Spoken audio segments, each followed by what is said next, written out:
ہم نے خود دیکھے کہ ہمارے 2 سگے بھائی تھے جی جی جو قتل ہو گئے. آپ کے سر؟ ہمارے کہہ لیں کہ جو میرے تایا جی کے ساتھ جن کا ریلیشن تھا جی یا جی گروپ ہمارے گروپ کے کہہ لیں. جی جی جی جی تو اب لیکن وہ یہ 2 بھائی جو قتل ہوئے ہیں وہ یہ اس کا مطلب یہ نہیں تھا کہ ہم اس سے اب بری ظلم ہے، کیونکہ وہ ہمارے سے ریلیٹ کر رہے تھے. میرے تایا جی کو بھی گولیاں لگیں. تو اب وہ معاملہ جو ایشو تھا وہ لڑائی ایک تایا جی کی نہیں تھی. اب صحیح، وہ کمبائنڈ جنگ تھی، وہ ایک پوری فیملی کی تھی اور سب سفر کرتے تھے. وہ خاندان کے خاندان ایک ہی چیز کو لے کے چلا کرتے تھے. وہ ایک وقت تو ہوتا یہ وہ سیاست جو ہے نا یہ اس لیے جو ہے اس میں تو یہ چیزیں آپ کو پتہ ہی چلتی ہیں. جی جی جی جی اور لڑائی جھگڑا وغیرہ تو یہ ہم نے دیکھا بچپن میں. صحیح. تو سر اعلیٰ تعلیم آپ نے کہاں سے حاصل کی؟ اسکولنگ آپ کی لاہور میں ہوئی اور اعلیٰ تعلیم آپ نے کہاں سے حاصل کی؟ جو کالج لائف ہے آپ کی، یونیورسٹی لائف ہے، اس کے بارے میں ہمیں تھوڑا بتائیے گا. جی جو آپ نے لفظ استعمال کیا اعلیٰ تعلیم، میرے پاس کوئی اعلیٰ تعلیم نہیں ہے. میں نے اسکولنگ ہماری ہوئی لاہور میں ہی، وہ انگلش میڈیم اسکول تھا اور کو ایجوکیشن تھی. شالیمار پبلک اسکول بغالپورہ میں ایک بڑا اسکول تھا. اس کے بعد ہم ڈان باسکو جو انگلش میڈیم اسکول تھا مشنری کا یہ اسٹیشن پہ، یہاں سے میں نے میٹرک کیا. اس کے بعد اسلامیہ کالج ریلوے روڈ سے میں نے ایف ایس سی کی. تو اس سے آگے میں اپنی ایجوکیشن کنٹینیو نہیں کر سکا چونکہ اچانک میرے والد صاحب کی ڈیتھ ہو گئی اور ہی واز جسٹ 42 جب ان کی ڈیتھ ہوئی ہے. اور میرے میڈیکل کے ایگزامز ہو رہے تھے ایف ایس سی کے. لیکن یہ اللہ کا شکر ہے کہ اس میں نے ایک دفعہ تو سوچا کہ امتحان کنٹینیو نہ کروں، لیکن سب نے کہا کہ نہیں امتحان کنٹینیو کرو کیونکہ ڈیورنگ دا ایگزام ان کی ڈیتھ ہوئی تھی. تو میرا پھر داخلہ بھی میڈیکل کالج میں ہو گیا لیکن وہ لاہور سے باہر ہوا. تو وہ میرے لیے ممکن نہیں تھا گھر کا بڑا ہونے کے ناطے. تو مجھے پھر وہ اپنی پڑھائی جو ہے لیو کرنی چھوڑی. تو سر کتنے بہن بھائی ہیں آپ؟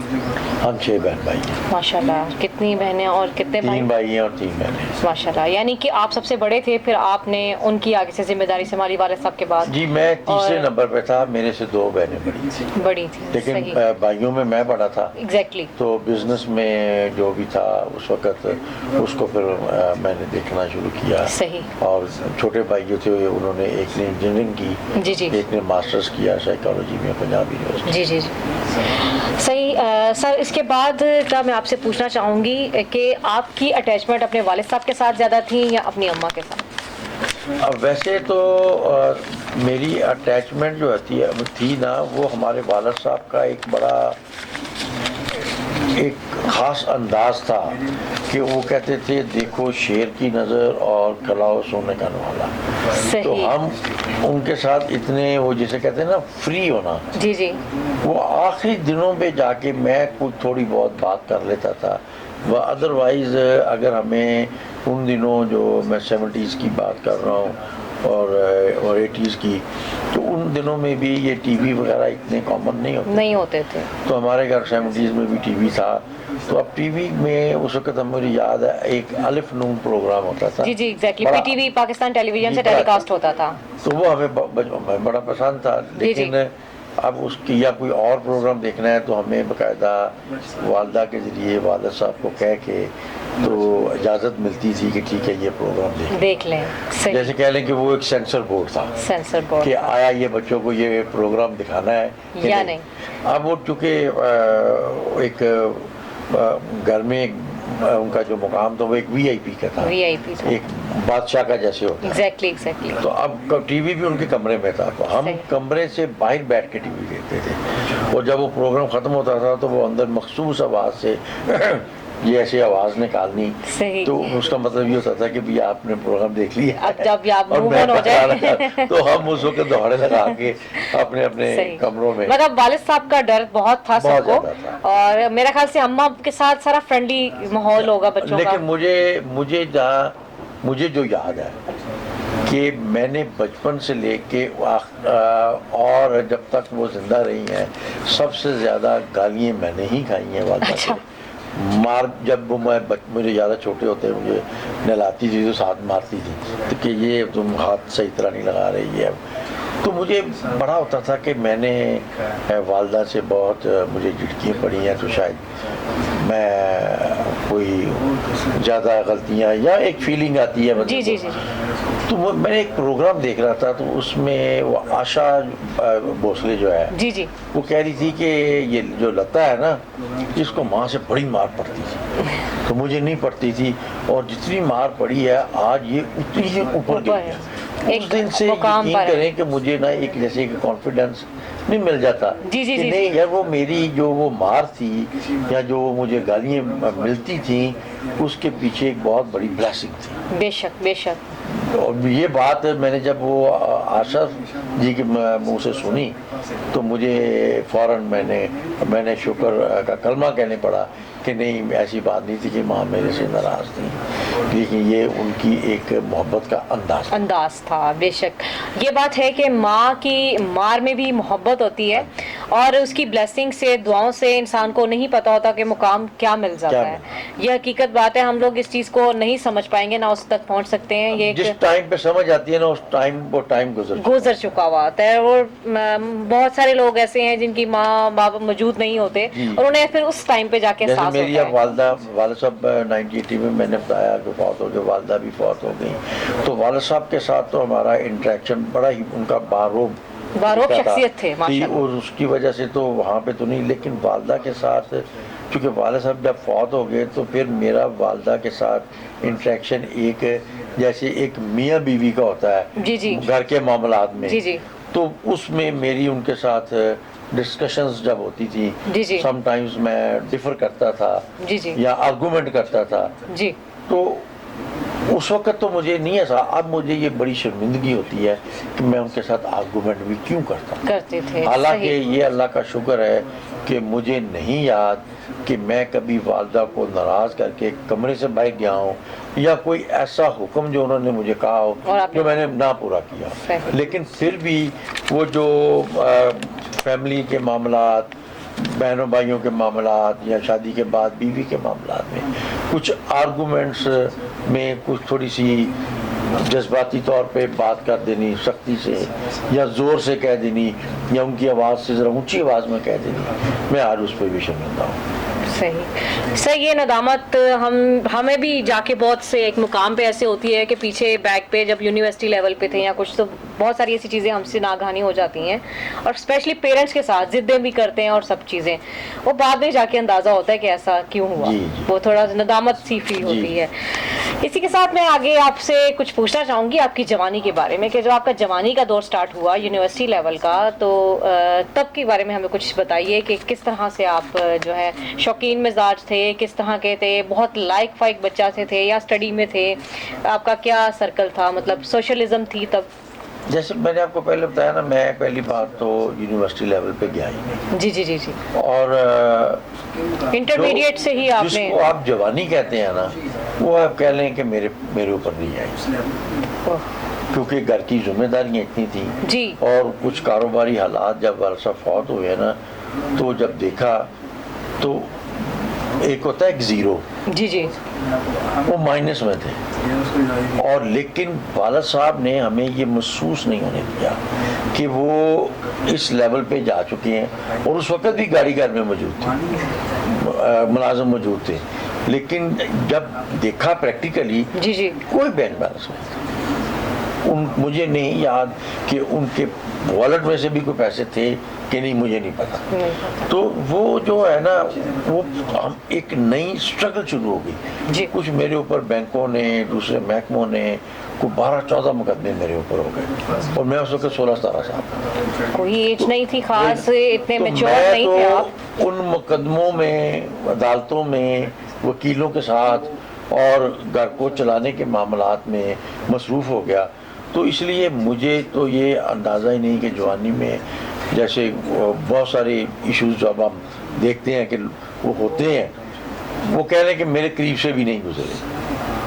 تو اور یہ دیکھیں کہ اللہ تعالیٰ کی طرف سے کہ جس دن میرے والد صاحب فوت ہوئے ہیں میں گھر سے نکل رہا تھا تو وہ والدہ کو کہہ رہے تھے کہ میں چاہتا ہوں کہ میں امریکہ چلا جاؤں اور تم اور جو ہے نا تمہارا بیٹا تجھے سنبھالے گا.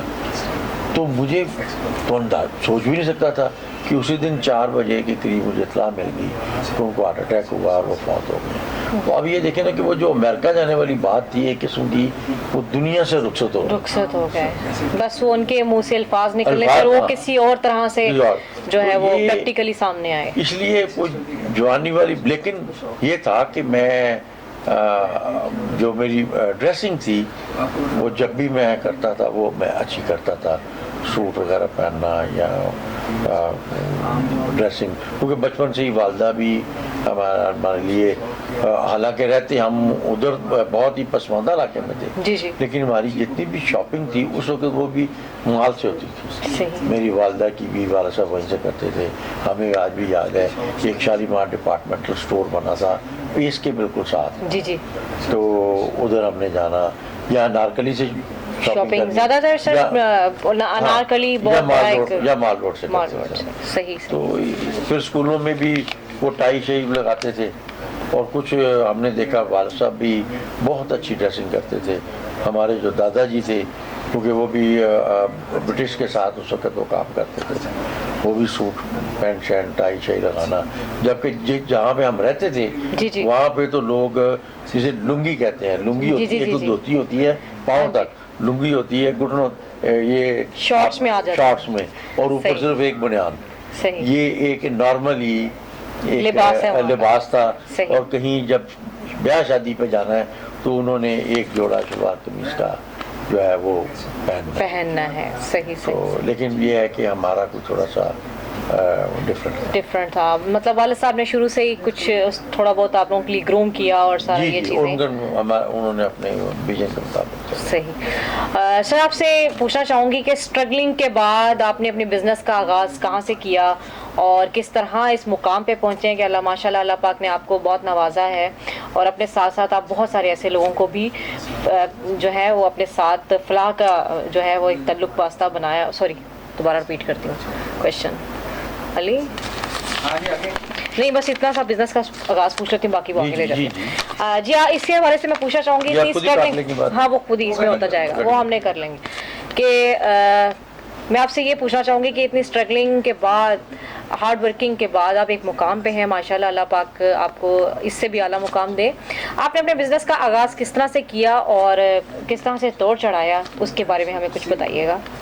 جیسے میں نے آپ کو بتایا کہ میرے والد صاحب کی بالکل اچانک ان کی وفات ہوئی. تو وہ آلریڈی جو ہمارا بزنس تھا وہ اس وقت برانڈس روڈ پہ موجود تھا, جہاں پہ آج بھی میں وہیں پہ ہی بیٹھا ہوں. تو اس سے پہلے میرے والد صاحب نے کافی بزنس کیے, ٹرانسپورٹ کا بھی کیا, اسٹیل مل بھی لگائی, پھر اور بڑی چھوٹی عمر میں انہوں نے بہت سارے کام کیے. تو گورنمنٹ کو جو کانٹریکٹر بھی تھے وہ امپورٹ بھی کرتے تھے.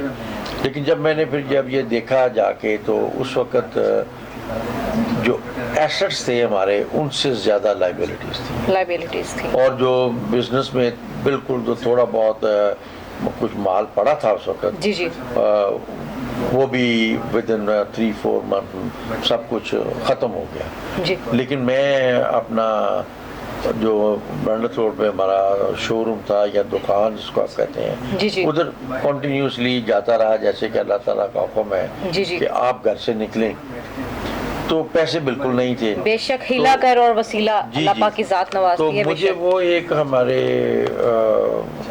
نیبر میں ہی ایک دیندار تھے بزرگ, وہ امام مسجد بھی تھے اور ساتھ اپنا وہ لکڑی کا کام پیٹرن میکر تھے. تو پتہ نہیں کس طریقے سے ان سے بات ہوئی, اور انہوں نے کہا ہم کمیٹی ایک ڈال رہے ہیں, تو آپ کو ہم پہلی کمیٹی دے دیں گے, لیکن شرط یہ ہے کہ آپ 5,000 روپے ہمیں مسجد کے لیے چندہ دیں گے. تو کمیٹی 25,000 کی تھی. تو میں کیونکہ جا رہا تھا, بیٹھ رہا تھا, تو کچھ کرنے کا تو میرے میں تھا کہ میں کوئی کام کروں. تو میں نے ان کو 5,000 روپے دے کے 25,000 روپے کی کمیٹی دے دی. اور مجھے یاد ہے کہ میں نے اللہ سے یہ دعا کی کہ اللہ میاں, میں نے تو پیسوں کے لیے پیسے دیے ہیں, تو بہت بڑا ہے, تیری مہربانی ہے اگر تو میرے اس 5,000 کو ایز اے ڈونیشن قبول کر لے. صحیح, کیونکہ آپ کی نیت میں تو وہ ایک اچھے کام کے لیے آپ نے ان کو دیے. اب وہ تھا کہ ان پیسوں کا کیا کیا جائے, تو ابھی میں یہ سوچ ہی رہا تھا کہ میرے ایک عزیز تھے, ان کو کچھ پیسوں کی ضرورت پڑی تو میں نے ان کو آفر کر دی. تو جیسے اللہ تعالیٰ کا ایک ہے کہ کر بلا سو ہو بلا, تو اس کے جواب میں ان کو بھی جب پتہ چلا, یہ پتہ جانتے تو تھے نا کہ فیملی میں والد صاحب نہیں ہیں, اب یہ کچھ کرنا چاہتا ہے, جب انہوں نے مجھے کہا, ایک کام مجھے بتایا کہ میرے ایک دوست کراچی میں ہیں تو وہ کرتے ہیں سینڈ پیپر کا کام, تھا وہ کر لو.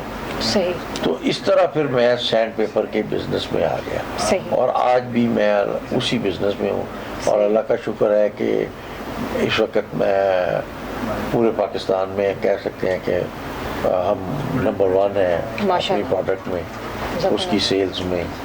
اور بس یہ اس طرح میں نے بزنس اپنا سٹارٹ کیا ہے, بزنس کو گرو کیا, جو بڑی چھوٹی اماؤنٹ سے آپ کہہ سکتے ہیں کہ ماشاءاللہ. یہ ہم سب کے لیے بھی ایسے لوگوں کے لیے مثال ہیں جو کہ اپنی زندگیوں کو ایک زیرو پہ لے جاتے ہیں اور ایک قدم سے بھی جو سٹارٹ نہیں لیتے, ان کے لیے ایک مثال ہے.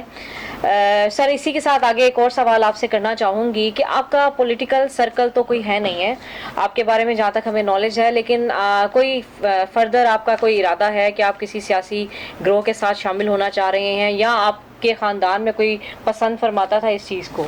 نہیں, جیسے میں نے بتایا کہ میرے تایا جی سیاست میں تھے, اس کے بعد محلوں میں اگر آپ انوالو نہ بھی ہوں تو انڈائریکٹلی تو آپ انوالو ہوتے ہی ہیں. جی جی جی, لنکنگ ہو جاتی ہے. تو لیکن پریکٹیکلی نا مجھے سیاست میں مجھے جو بہتری نظر نہیں آئی, کیونکہ دیکھیں اگر میں آپ سے ہی پوچھوں, اور جو سیاست کا اس وقت جس طریقے سے سیاست چل رہی ہے, کیا آپ جو ہمارا ایک بیسک 5 دیکھیں نا ہماری چیزیں جن کے اوپر ہمارا ایمان مکمل ہوتا ہے, اس میں ایک یہ ہے کہ آخرت پہ ایمان. تو آپ مجھے بتائیں کہ آج کل کی سیاست کر کے آپ آخرت میں آپ کے اللہ تعالیٰ کو سیٹسفائی کر سکیں گے؟ بالکل بھی نہیں. جو کرپشن کا جو چل رہا ہے دورہ, مطلب جو بھی آ رہا ہے وہ کوئی نہ کوئی اپنا مطلب کرپشن میں انوالوڈ ہے, وہ یہ انوالوڈ ہے. وہ جتنا مرضی بھی اچھا بننے کی کوشش کریں, لیکن جو آپ کے ساتھ سراؤنڈنگز میں لوگ ورکنگ کر رہے ہیں, عہدے پہ ہیں, وہ آپ کو اس چیز پہ. سر اسی کے ساتھ میں ایک اور آپ سے بات پوچھنا چاہوں گی کہ اتنے سارے پروجیکٹس میں مطلب فراہی پروجیکٹس آپ کے چل رہے ہیں, اسی طرح آپ کی ایک فاؤنڈیشن ہے مبا فاؤنڈیشن کے نام سے, تو اس میں ڈفرینٹ کیٹاگرائز کیا ہوا آپ نے کچھ چیزوں کو, کچھ ہیڈس کو. آپ کیسے مینیج کر لیتے ہیں اتنی ساری چیزوں کو ایک ساتھ؟ اس میں ایسا ہے کہ یہ چونکہ سارے ایک ٹائم پہ نہیں ہوتے. جیسے رمضان کا پروجیکٹ ہے ہمارا, وہ ہم کچھ پچھلے 20-22 سال سے سستا رمضان لگا رہے ہیں. اچھا. وہ رمضان کے مہینے میں ہوتا ہے. جی جی. اور کووڈ کے جب آنے کی وجہ سے ہمیں کچھ پرابلمز آئی تھی, لیکن بلکہ کووڈ کی وجہ سے پھر جب ہم نے اس کو سوچا, غور کیا, تو ہمیں جس طریقے سے ہم پہلے کر رہے تھے اس سے بھی زیادہ اچھی ہمارے پاس پروپوزیشن آ گئی. تو اب ہم وہ رمضان میں کرتے ہیں. اس کے بعد ایک ہمارا پروجیکٹ جو ریگولر جو چل رہے ہیں, ایک ہے ہمارا بڑی عید پہ, جو کہ ہم بہت سارا گوشت جو تھا وہ ڈسٹریبیوٹ کرتے تھے. تو 1200-1500 لوگ جو تھے وہ ہمیں وزٹ کرتے تھے. وہ بھی کووڈ کی وجہ سے ہم اب تھے کہ اس کو کیسے کریں مینیج. وہ بھی اللہ نے کیا کہ ہم نے بڑے اچھے طریقے سے وہ بھی مینیج ہو گیا. کہ میں نے مفتی صاحب سے بات کی, تو انہوں نے کہا کہ جی چونکہ جو آپ کو قربانی ہے نا اپنی ذاتی, وہ تو کرنی پڑے گی, لیکن جو زیادہ قربانیاں آپ کرتے ہیں وہ خیرات میں آ جاتا ہے. تو وہ آپ کے پاس آپشن ہے کہ آپ کیش کر دیں یا گوشت کی شکل میں کر دیں. تو ہم نے وہ سارا, ہم نے پھر 1200 گھر جو ہے جو آلریڈی ہماری لسٹ میں موجود ہے, جو دیہڑی دار ہیں اور جو کرایہ دار ہیں, یہ ہماری پرائرٹی ہے. اور اس کے بعد پھر وہ کوئی مالکان میں سے کوئی غریب ہے یا کوئی یتیم ہے, تو ان لوگوں کو ہم نے گھروں میں کیش جو ڈسٹریبیوٹ چاند رات والے دن کر دیا. صحیح, زبردست. ماشاءاللہ اس گوشت کے حوالے سے آپ نے یہ قربانی کا یہ سلسلہ اس طرح سے کیا کہ آپ نے جو آپ کے پاس لسٹ ڈیٹا موجود ہے ان کے گھروں میں آپ نے پیمنٹس بھجوا دی, کیش بھجوا دی. زبردست, ماشاءاللہ, پیمنٹ کی صورت میں. اور اس سے ہم نے یہ بھی دیکھا کہ ہمارے جو کوئی تقریباً 35 سے 40% اوور ہیڈ آتے تھے ٹوٹل کاسٹ پہ, وہ بھی سیو ہو گئے. اور وہی پیسہ لوگوں میں چلا گیا. تو اس طرح اب اور ہاسپٹل ہیں وہ بھی ہم نے بنا کے تو آگے جو رن کر رہے ہیں ان کو دے دیا, ان کو گائے بہ گائے دیکھتے رہتے ہیں. تو کچھ ہمارا علاقے کے جو کچھ لوگ ہیں ان کے بچیوں کی شادیوں کا مسئلہ ہے, ایجوکیشن کا مسئلہ ہے, سم ٹائمز ڈلیوری کا آ جاتا ہے, پھر وہ ہاسپٹلائزیشن آ جاتی ہے.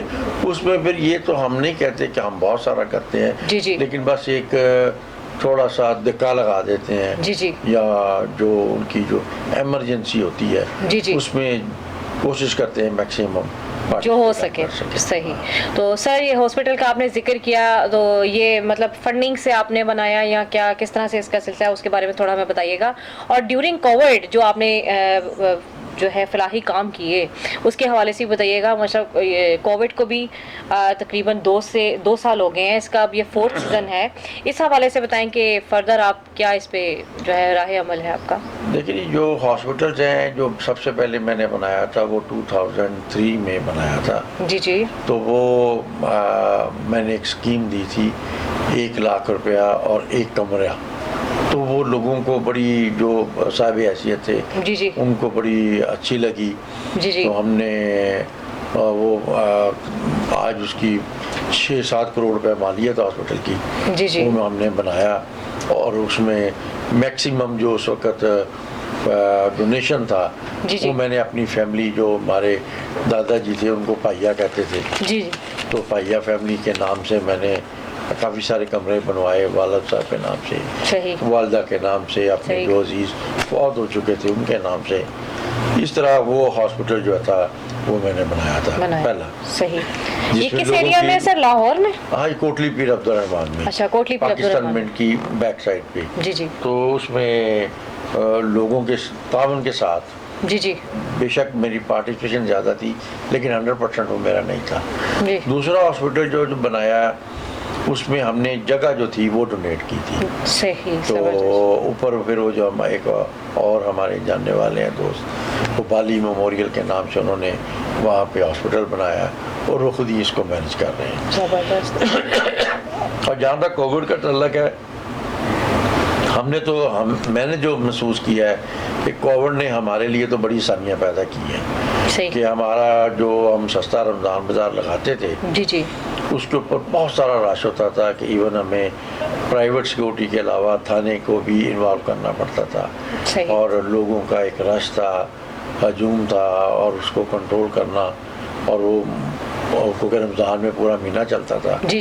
تو ایک ہمارے لیے کافی وہ, بلکہ سم ٹائمز تو میں اس ہیڈیک کی وجہ سے, کیونکہ کچھ جب آپ فلائی کام کرتے ہیں نا تو کچھ لوگ یہ بھی سوچتے ہیں کہ شاید ان کے کوئی ذاتی مفاد یا سیاسی مفاد ہیں, تو جو دوسرے لوگ ہوتے ہیں نا وہ علاقے کے سیاسی یا چودراہٹ رکھنے والے, وہ ڈفرینٹ قسم کی ہرڈلز بھی پیدا کرتے ہیں. ایسے ہی ہے. تو بے شک آپ کے دل میں وہ نہ بھی ہو, وہ چیز نہ ہو, تو میں بڑا سم ٹائمز ڈسہارٹ ہو جاتا تھا کہ یہ کام جو ہے نا, یہ 1-2 دفعہ لڑائی بھی ہو گئی تو اس کو میں کیسے پرولونگ کروں گا. لیکن یہ کووڈ کی وجہ سے ہمارا بڑا اچھا ہو گیا کہ اب ہم نے سب کی جو ہے نا وہ فیملیز جو بنائی, ہم نے 1200 فیملی سلیکٹ کی, ان کو کارڈ ایشو کر دیے. اور رمضان میں 150, 200, 250 سے زیادہ کارڈ ہم ایک ٹائم کے اوپر جو ہے نا ان کو ڈیل نہیں کرتے. اس سے ہمیں یہ ہوا کہ وہ ہم ایک بہت بڑے جو میرے ذہن میں نیگیٹیوٹی آتی تھی تو کہ رش ہے, لڑائی ہو جائے گی, جھگڑا ہو جائے گا, تو وہ اب نہیں ہے. تو میں بڑا ریلیکس فیل کرتا ہوں. صحیح, ماشاءاللہ. مطلب اچھے سے اب پرفارم کیا, اور ایک لمیٹڈ اماؤنٹ کے ساتھ لوگوں کی ہیلپ بھی ہو گئی, اور سب کو یہ فراہمی بھی رہی. اور اس میں ہم 40 to 50% سبسیڈائز کر کے چیزیں دیتے ہیں. صحیح. سر بزنس کے حوالے سے تھوڑا یہ کروں گی کہ اس مقام پہ اللہ پاک نے ماشاءاللہ آپ کو بہت نوازا ہے. اس ہرڈلز میں کوئی ایسا یادگار واقعہ جو آپ کو بہت دل فریب ہو, آپ آج بھی کبھی بیٹھ کے آپ کو اچانک یاد آ جاتا ہے اس ہرڈلز کے دوران, یا کوئی ایسا واقعہ جو کہ آپ کے ایک یادگار بنا ہو, تو وہ آپ پلیز ہمارے ساتھ شیئر کریں گے. دیکھیں دل فریب تو خیر میں نہیں کہہ سکتا, وہ دل خراش تھا. صحیح. وہ جب شروع میں جب بزنس میں آیا جی تو ہم نے وہ سینڈ پیپر کا کام شروع کیا. جی تو اس کے کچھ مشینری وغیرہ جو تھی وہ چاہیے تھی اس کے بیلٹ بنانے کے لیے. جی تو اور اس مشینری کی جو قیمت اس وقت بھی چند کروڑ میں تھی, آج بہت سارے کروڑوں میں ہے, تو ہم وہ افورڈ نہیں کرتے تھے. تو میں ایک تجربہ کر رہا تھا, تو اس تجربے میں ایک دم بلاسٹ ہو گیا اور مجھے نظر آنا بند ہو گیا. سیریسلی مطلب اس ایکسپیرینس کے ڈیورنگ وہ بلاسٹ ہو گیا اور مجھے نظر آنا بند ہو گیا. میو اسپتال میں مجھے جلدی سے لے جایا گیا. وہاں پہ 2-2.5 گھنٹے کے بعد مجھے پھر انہوں نے کوئی ٹریٹمنٹ وغیرہ کیا تو دوبارہ نظر آنا شروع ہوا. اچھا, اس کے ساتھ کوئی کیمیکلز وغیرہ تھے؟ کیمیکلز تھے, جو آپ کی آئیز پہ افیکٹ کر گئے ایک دم سے. 2-3 کیمیکلز ہم نے مکس کر کے, تو اپنا کسی نے کہا کہ اس طرح کریں تو یہ جو ہے نا آپ کا اسکائیو ہو جائے گا, دانا اتر جائے گا. اچھا. حالانکہ اس کی ایک اسکائیونگ مشین ہوتی ہے پریکٹیکل. جی تو ڈائمنڈ ویل ہوتا ہے. تو وہ ہم ایک کیونکہ جسے پنجابی میں کہتے ہیں جگاڑ, تو ہم وہ دیسی طریقے سے کر رہے تھے. تو اس طرح یہ ایک حادثہ ایسا ہو گیا کہ جو مجھے ابھی بھی یاد ہے. صحیح. تو اس کے بعد آپ نے ٹریٹمنٹ کروایا اور آئیز آپ کی بالکل دوبارہ سے الحمدللہ 2-3 گھنٹے کے بعد مجھے نظر آنا شروع ہو گیا. پھر وہ کچھ دن ڈراپس وغیرہ ڈالے, پھر وہ ٹھیک ہو گیا تھا. مطلب یہ کہ ایک نیگیٹو ٹائپ کا ایک واقعہ تھا جو آج بھی آپ کو خوف زدہ کر دیتا ہے. اب بس ہو سکتا ہے یہ ہوا. صحیح. سر اب میں جاننا چاہوں گی, باتیں تو چلتی رہیں گی بزنس کے حوالے سے بھی اور فلاحی بھی سب کچھ, لیکن کچھ پرسنل سے سوال کرنا چاہوں گی آپ سے کہ آپ اپنی فیملی میں کس طرح سے ٹائم سپینڈ کرتے ہیں, اپنی وائف اور بچوں کے ساتھ, اور کتنے بچے ہیں آپ کے, سب لوگ مطلب کیا مصروفیت رہتی ہے ان کے ساتھ آپ کی؟ جی میرے جہاں تک فیملی کا تعلق ہے تو اس وقت والدین میرے فوت ہو چکے ہیں, بہن بھائیوں کی شادیاں ہو گئی ہیں, بچوں کی دونوں کی بھی شادیاں ہو گئی ہیں, اور میری جو مسز تھی ان کا 2010 میں انتقال کر گئی تھی ڈیو ٹو برین ٹیومر. تو اس طرح یہ ہے کہ اب میں زیادہ وقت اکیلا ہی گزارتا ہوں. تو آپ کی مطلب فیملی میں آپ کے بچے مطلب 2 بچے ہیں آپ کے؟ جی 2, میرے ایک بیٹی ہے ایک بیٹا ہے. ماشاءاللہ. تو وہ اپنے اپنے گھروں میں ہیں, اور بیٹا جو ہے وہ میرے ساتھ ہی ہوتا ہے. لیکن بزنس کے حوالے سے چونکہ اس نے افریقہ میں بھی بزنس شروع کیا, دبئی میں بھی, تو وہ دبئی آنا جانا لگا رہتا ہے. صحیح ماشاءاللہ. مطلب اس کے علاوہ مطلب وہ زیادہ تر باہر رہتے ہیں اور بہو اور وہ بیٹے کے ساتھ ہی. صحیح. تو یہ 2010 سے لے کر اب تک کا ٹائم آپ نے اکیلے اپنی وائف کے بغیر گزارا. بہت ٹف ٹائم تھا آپ کا, اور آپ نے بچوں کو بھی پرورش کیا اور انہیں تعلیم دلوا کے آج وہ سٹینڈ کر گئے ہیں اور اپنے پیروں پہ کھڑے ہیں اور اپنے اپنے گھروں میں خوش ہیں. تو یہ اس ٹائم میں آپ کو کبھی خیال نہیں آیا کہ آپ کو اپنے لیے بھی کوئی ہمسفر ساتھی چننا چاہیے, یا اس چیز کا کبھی ذہن میں مائنڈ میں بات آئی ہو؟ یہ اتنا کوئی شدید خیال نہیں آیا. صحیح. کوئی بہنیں وغیرہ میری بعض اوقات مجھے کہتی ہیں, یا کچھ 2-3 پرپوزلز آ گئیں. جی. تو اس حوالے سے کبھی سوچ لیا, لیکن بیٹی میری تو بالکل ایکسیپٹ نہیں کرتی اس بات کو. وہ تو اب کوئی بات کرے تو وہ رونا شروع کر دیتی ہے. تو بیٹا میرا جو ہے وہ پہلے ایکسیپٹ نہیں کرتا تھا, لیکن اب وہ مجھے بلکہ وہ کہتا ہے کہ جی آپ شادی کریں. تو میں کہتا ہوں یار اب بالکل اب تو ٹائم گزر گیا ہے, اب تو ہمیں اپنے اگلے وقت کی تیاری کرنی ہے. تو وہاں پہ محمد علی قلعے کا مجھے ایک جو باکسر تھا اس کا ایک بات یاد آتی ہے کہ وہ جب ریٹائر ہوا تو کسی نے سوال کیا اب آپ کیا کریں گے, تو اس نے کہا کہ now I will prepare myself to meet my God.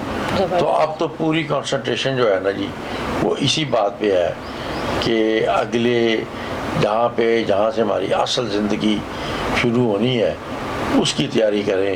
اور جو کیونکہ انسان ہے بہت ساری کمیاں ہیں, کمزوریاں بھی ہیں اور گناہ گار بھی ہیں, تو کوشش کر رہے ہیں کہ گناہوں سے بھی بچا جائے, اور جو اگر مزید جو آپ کے کریکٹر میں کمی ہے ان کو دور کیا جائے.